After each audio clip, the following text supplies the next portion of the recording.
சட்டப்பேரவை தேர்தல் தொடர்பாக தலைமை தேர்தல் ஆணையர் ஆலோசனை மேற்கொண்டு வருகிறார். விவரங்களை செய்தியாளர் அவினேஷ் வழங்க கேட்கலாம். அவினேஷ், விவரங்களை பகிர்ந்துக்கலாம். தமிழ்நாட்டில் வரும் 23ஆம் தேதி வாக்குப்பதிவு நடைபெற இருக்கிறது. இது தொடர்பான தேர்தல் தொடர்பான ஒரு ஆய்வுக் கூட்டம் என்பது காணொலி காட்சி வாயிலாக நடைபெற்று வருகிறது. இந்திய தேர்தல் ஆணையத்தின் தலைமை தேர்தல் ஆணையர் ஞானேஷ்குமார் தலைமையில தமிழ்நாடு சட்டப்பேரவை தேர்தல் ஏற்பாடுகள் தொடர்பாக இந்த ஆலோசனை நடைபெற்று வருகிறது. தமிழ்நாடு தலைமை தேர்தல் அதிகாரி அர்ச்சனா பட்நாயக் இந்த கூட்டத்திற்கு காணொலி காட்சி வாயிலாக பங்கேற்றிருக்கிறார். குறிப்பாக இந்த ஆலோசனை கூட்டத்தில் தேர்தல் ஏற்பாடுகள், பறக்கும் படையினரால் பறிமுதல் செய்யப்படக்கூடிய பணம் மற்றும் பரிசு பொருட்கள், அவருடைய நிலவரம், தேர்தல் பாதுகாப்பு உள்ளிட்ட பல்வேறு அம்சங்கள் குறித்து விரிவாக ஆலோசிக்கப்படுகிறது. இந்த ஆலோசனை கூட்டத்தில் தமிழ்நாடு தலைமை தேர்தல் அதிகாரி, அதே போல அனைத்து பொது மற்றும் காவல் மற்றும் செலவின பார்வையாளர்களும் இந்த ஆலோசனை கூட்டத்தில் பங்கேற்றிருக்கிறாங்க.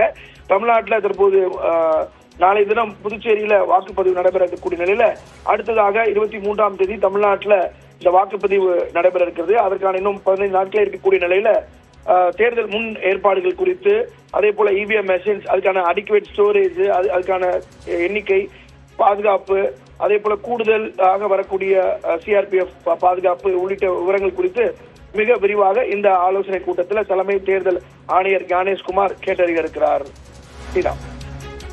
விவரங்களை வழங்கியதற்கு நன்றி அபினேஷ்.